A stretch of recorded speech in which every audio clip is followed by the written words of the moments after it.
Salut à tous, nouveau vlog aujourd'hui, on commence dans les couloirs du métro puisqu'on est à Londres pour une rencontre de Première Ligue. On va prendre la direction de West Ham et du London Olympic Stadium qui est la résidence des Hammers depuis plusieurs saisons. J'avais déjà fait un match de West Ham mais à Upton Park, la dernière saison dans laquelle ils ont joué là-bas. Donc là on file vers le stade olympique, un stade réputé pour ne pas être très stade de football, mais on vous racontera nos péripéties, pourquoi on va voir West Ham notamment. Moi je pense qu'il y a du potentiel dans ce stade, on va voir ça toute l'après-midi.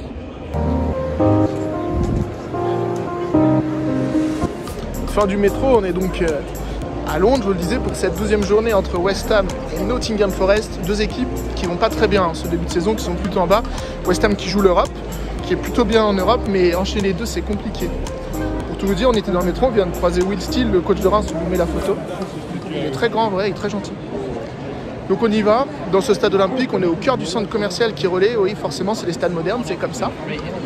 Du coup, plein de boutiques, plein de choses à faire juste avant le stade. Tout le monde vient en métro, c'est à l'extérieur de Londres.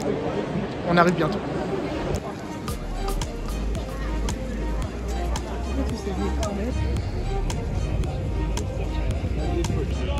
Pour faire un peu d'histoire, ce stade olympique, il a été attribué à West Ham finalement, mais il était en bataille avec plusieurs clubs anglais, notamment Crystal Palace, qui aurait bien aimé s'y installer. Ça avait fait débat dans les supporters, forcément quitter l'enceinte historique pour venir dans un stade moderne. Et au final, je trouve que c'est assez réussi comme entrée. Ils ont gagné une Coupe d'Europe, même si c'est une petite. Ils jouent l'Europe régulièrement et il y a du monde dans le stade. Donc c'est plutôt pas mal.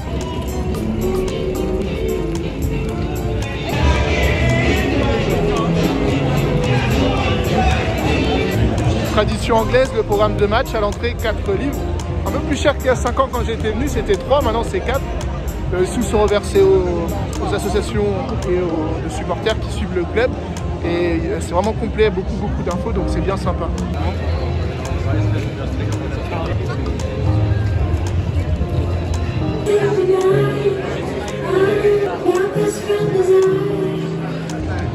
Jolie boutique, pareil, moderne, hein. Je me répète un peu, mais c'est cool. Grand shop, agréable, plein de produits, vraiment beaucoup de produits même. Et tout est personnalisé, des couloirs de la boutique, aux marges d'escalier, vraiment tout est bien fait.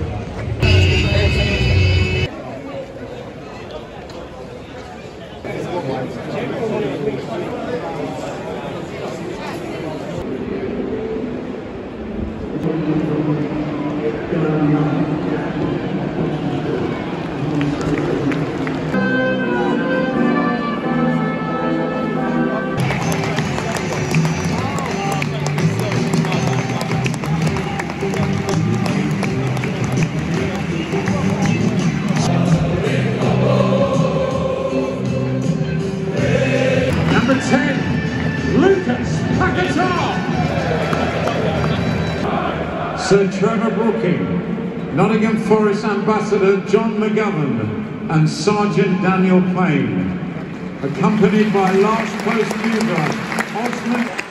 C'est le Remember Day aujourd'hui, le jour du souvenir après le 11 novembre. Donc les cérémonies du coquelicot, etc. L'hymne joué à la trompette. Je voulais vivre ça depuis longtemps et c'est vraiment cool de vivre ça. On sent un peu nous comme les Bleuets de France quand il y a les journées en Ligue 1. Que tout le monde est concerné, c'est cool.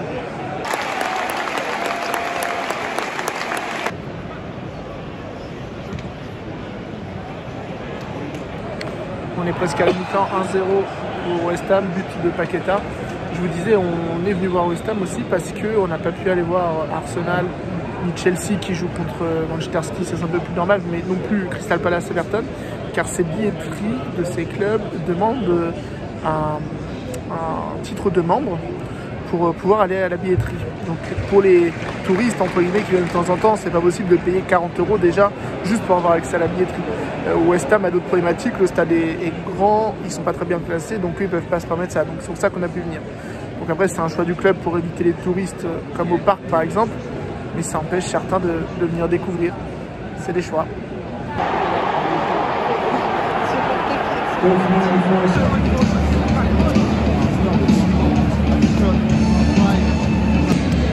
Et ben ça fait 1-1 à la pause puisque Anoui a répondu à Lucas Paqueta après que Areola ait repoussé le ballon dans ses pieds, donc ça fait 1-1 avec un stade, vous l'avez vu sur le plan d'avant, qui se dégarnit vite dès la 38e parce que comme tu n'as pas le droit de boire ta bière dans le stade, bah, y en a qui ont soif de bière, du coup ils sortent bien avant pour avoir le temps de prendre une pinte en 20 minutes plutôt qu'en 15, donc ça dégarnit un peu. Autre chose, le stade est annoncé sold out, guichet fermé. Autour de nous, il y a des places. Il y a des places en face.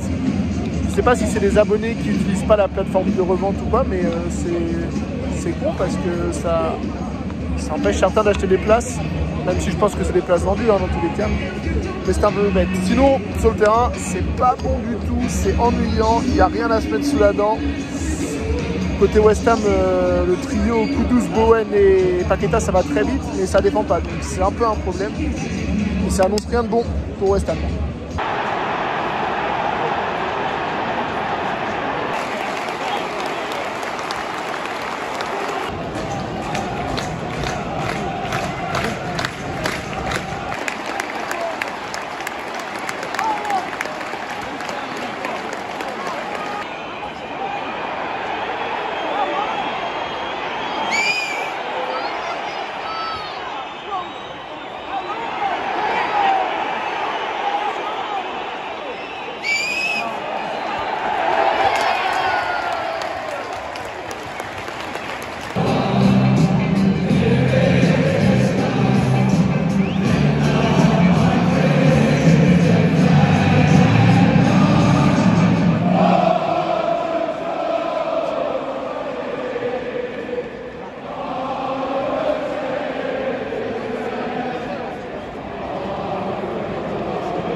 Et victoire finale de West Ham, 3-2 après une deuxième victoire folle.